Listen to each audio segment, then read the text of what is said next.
of all the inhabited earth. And this was the first census taken while Quirinius was governor of Syria. And everyone was on his way to register for the census, each to his own city.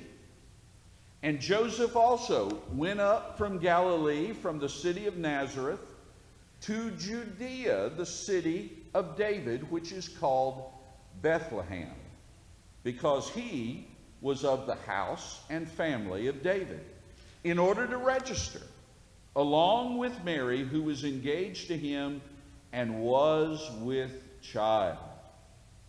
While they were there, the days were completed for her to give birth.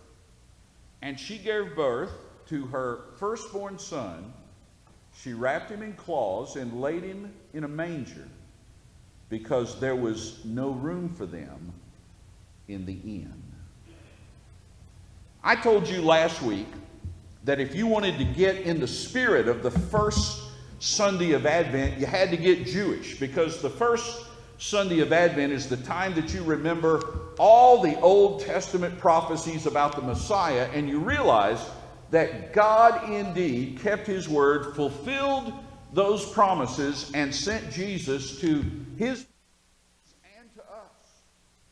God keeps his word. That's the lesson of the first Sunday of Advent. But today is the second Sunday of Advent. We've lit the second candle. And the lesson of that second candle is that God also knows how to set a table. He not only keeps his word, but he knows how to set a table. The second candle is called the Bethlehem candle. Its theme is preparation. When we light that candle, we are supposed to remember that God really did some strategizing, really did some organizing in order to bring that first Christmas story together at a place called Bethlehem. And you get a sense of that message here in Luke chapter 2. But let me warn you, you have to look for it. You really got to work to see it in Luke chapter 2. If Luke chapter 2 was a contestant in a beauty pageant, Luke chapter 2 would not win. If Luke chapter 2 was a contestant in a beauty pageant, it wouldn't win even Miss Congeniality. If Luke chapter 2 was a contestant in a beauty pageant, if it won anything at all, it would win Miss Unassuming Absolute Humility. Because this passage has so much to say, but it is so underplayed. It is so quiet. This passage whispers what really ought to be shouted. So this morning I want to try and help you see it just a little bit. Look at chapter 2, verse 1. The passage, the traditional Christmas story, starts with a familiar line that we all read and none of us get. In those days, a decree went out from Caesar Augustus.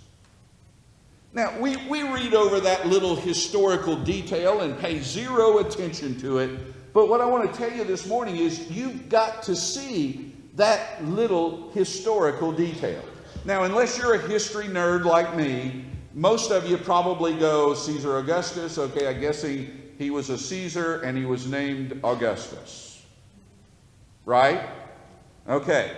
Let me tell you a little bit more of the story.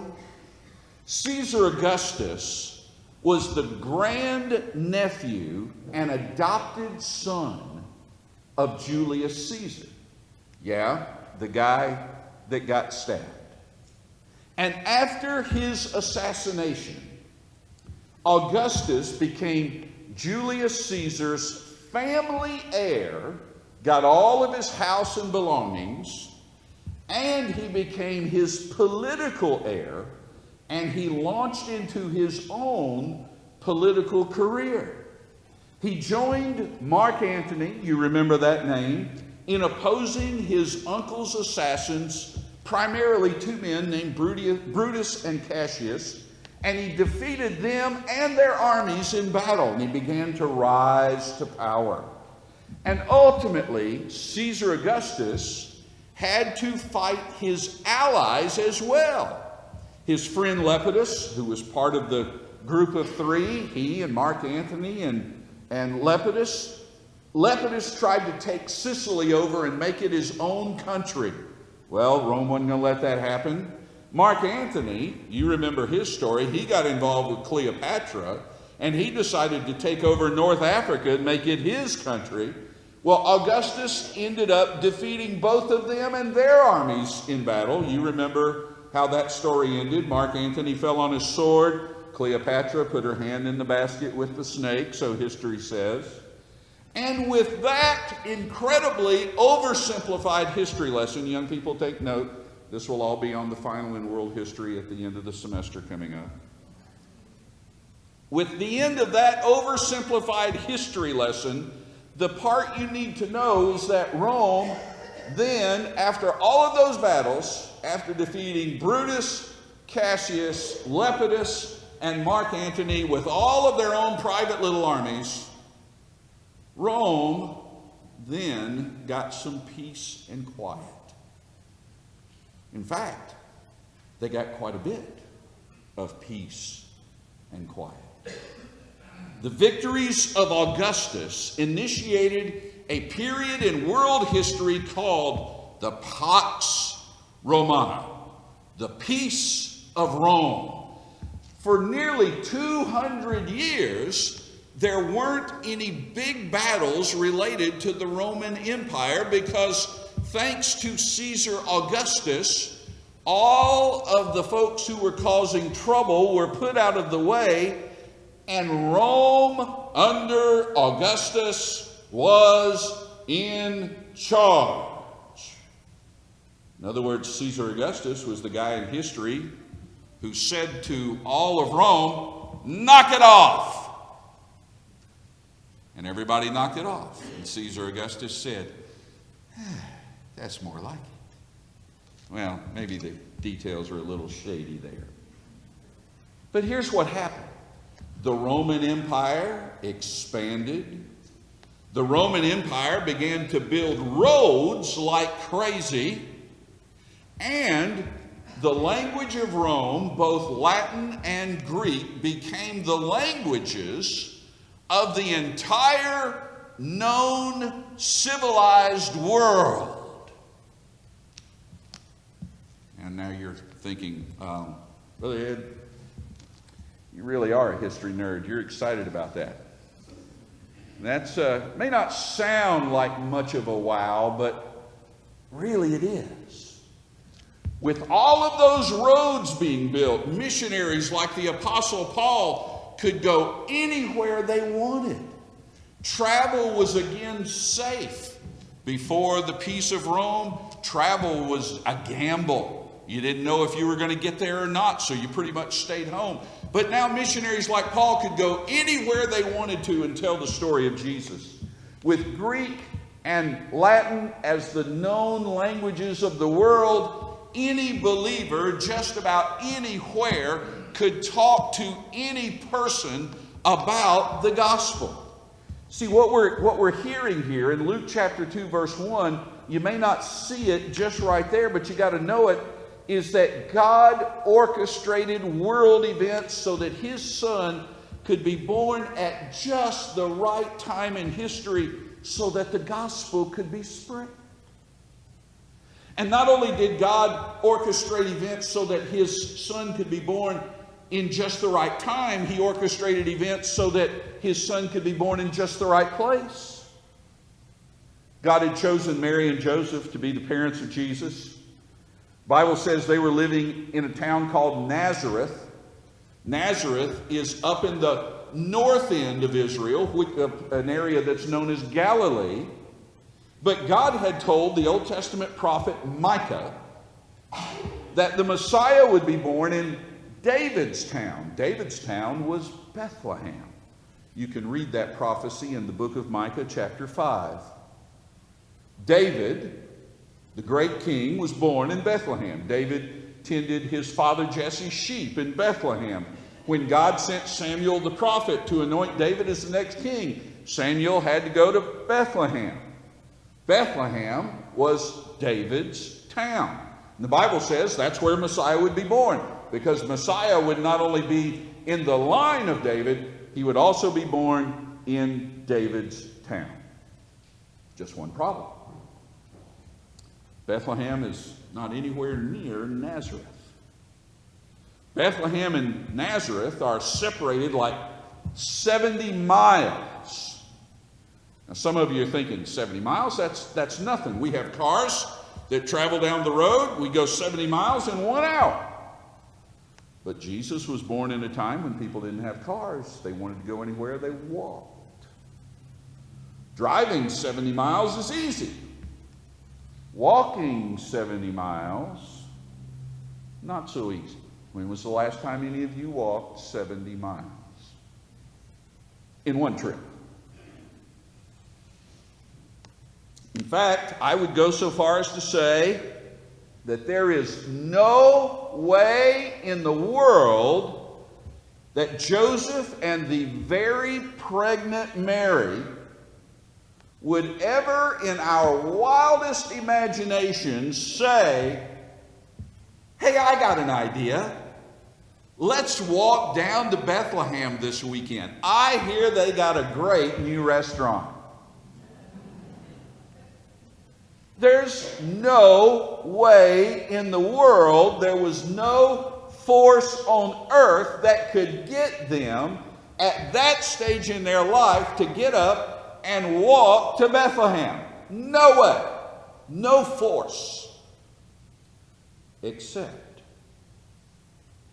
the incredibly powerful, all-dominant, supreme Roman government under the leadership of the absolutely in-control emperor known to history as Caesar Augustus. Now, in those days, a decree went out from Caesar Augustus, champion of Rome, avenger of Julius, victor over Brutus, Cassius, Mark Antony, and Lepidus. He put out an order. Why in the world he wanted a census taken? Who knows? I tend to think someone we know, the Lord of heaven, put it in his mind to order it. A census be taken of all the inhabitants of the earth. This was the census first taken when Quirinius was governor of Syria. And as a result, everyone was on their way to register for the census, each to his own city. So Joseph left Galilee, even though his wife was pregnant, took her with him, and walked to the city of David, which is called Bethlehem, because he also was of the house and lineage of David. Are you starting to get it? Do you see it?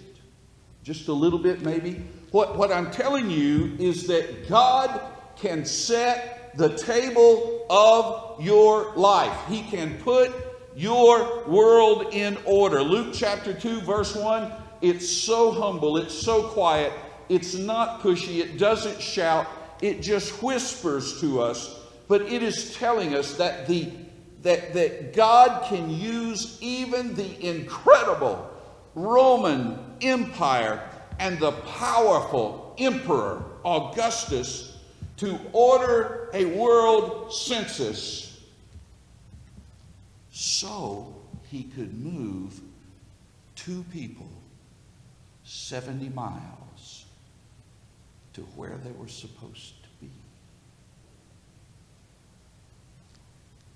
Do you get it? Do you understand what we're being told here? we're being told that it's all,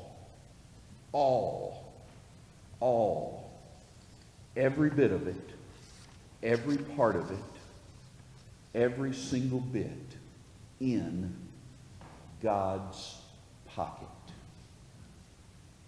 God can use what He wants, when He wants, how He wants, to make all the pieces come together. So do not think that our world, as crazy as it seems sometimes, is just completely out of control. When was the last time? I mean, how many hours has it been since that thought crossed your mind or those words came off of your lips? I tell you what, our world is just out of control. Don't believe it for a second. Our world is being ordered by the same God who made the time and the place of His Son's birth just right, just like prophecy said, because He wanted to bring us His Son Jesus to pay for our sins. And if God can use an empire to get two people just down the road to another town where prophecy said the baby would be born, then He can take care of your needs. And if there are problems in your life, don't think that means God has lost some of His power. And if there are problems in your life, don't think that means that God has forgotten about you, because nothing could be further from the truth. God works in our lives to order our world even when things don't go completely smoothly. The walk from Nazareth to Bethlehem was not easy. They didn't have good shoes. They didn't have Holiday Inn. They wound up in a stable. And at the time, I suspect, they did not look at one another and say, well, you know, Mary, we are fulfilling biblical prophecy here, and this is paving the way for the salvation of all peoples. They probably didn't think that at the time. But God did, because God was planning it. And it was all in His pocket. Because He is the God who can really set a table. He is the God who can order your world. And the only question that remains is whether or not you're going to pay any attention at all to that second candle over there. The candle that says, while you're doing everything else, and we've got to, have you looked at our schedule for December? Christmas in the Park tonight, Supper in the Children's Musical, Wednesday, next Sunday's the choir cantata, and then the choir cantata again at 4 o'clock at Hakota, and then the Christmas Eve service, and then I'm sure there's something I'm not even thinking about right now. While you're doing everything else, are you going to look at that second candle, or are you going to remember to prepare? God prepared. God prepared the story.